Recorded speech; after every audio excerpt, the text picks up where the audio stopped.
Di balik hijaunya pepohonan dan suasana tenang desa Bedulu Gianyar, berdiri sebuah pura yang menyimpan jejak panjang perjalanan sejarah dan spiritual masyarakat Bali. Sebuah tempat suci yang tidak hanya indah secara arsitektur, tetapi juga memiliki makna yang begitu dalam bagi kehidupan keagamaan dan kebudayaan Bali.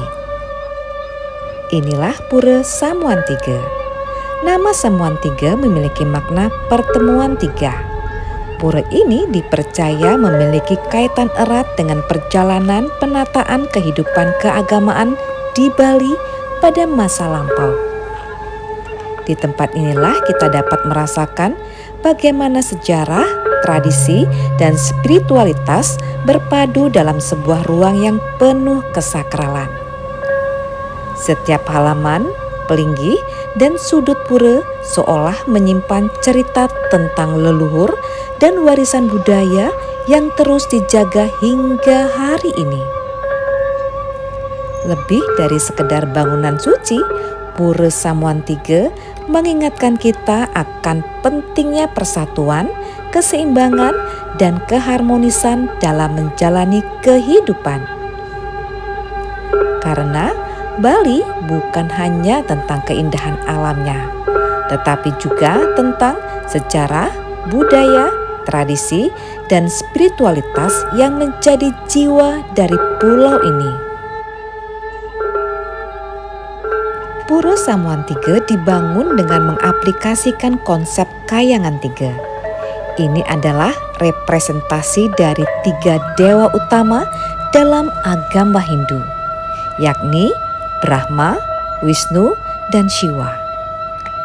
Dalam pura ini, ketiga dewa ini dipuja dalam satu kompleks, menciptakan kesatuan spiritual yang mendalam.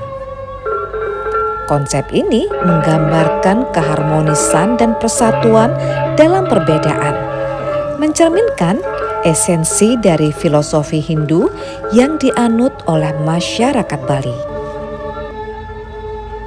Bangunan Pura Samuan Tiga menampilkan arsitektur khas Bali yang kaya akan ukiran dan ornamen.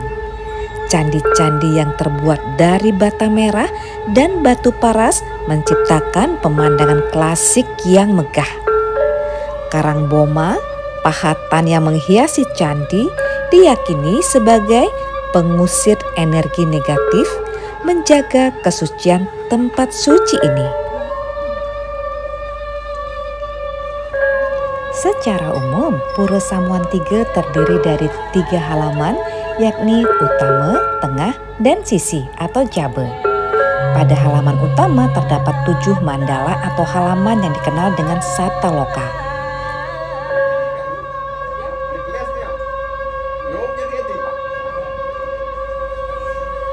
Alasan pembagian ini karena terdapat pura lagi di dalam Samuan Tiga dan diberi halaman-halaman. Meskipun terbagi, tingkatan yang digunakan tetap menggunakan prinsip bur, buah, suah.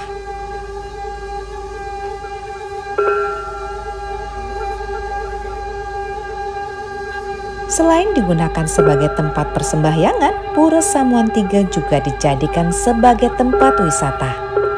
Pura ini telah ditetapkan sebagai salah satu situs cagar budaya atas naungan Balai Pelestarian Cagar Budaya Provinsi Bali. Wisatawan biasanya berdatangan ke tempat ini untuk melihat beberapa peninggalan yang ada. Selain itu, keunikan arsitektur dan struktur bangunan pura juga menjadi peninggalan dari Pura Samuan Tiga yang mengundang wisatawan ingin berkunjung. Demikian sekilas mengenai Pura Samuan Tiga. Bukan hanya menyimpan jejak sejarah dan warisan budaya Bali, tetapi juga menghadirkan ruang untuk berhenti sejenak, menenangkan hati, dan kembali mengingat makna keseimbangan dalam kehidupan. Semoga setiap langkah yang kita ayunkan dari tempat suci ini membawa kedamaian, ketulusan, dan rasa syukur dalam hati. Dan terima kasih sudah menonton video ini. Sampai jumpa pada video destinasi lainnya. Tetap melangkah, temukan cerita, dan nikmati setiap perjalanan. Matur suksma.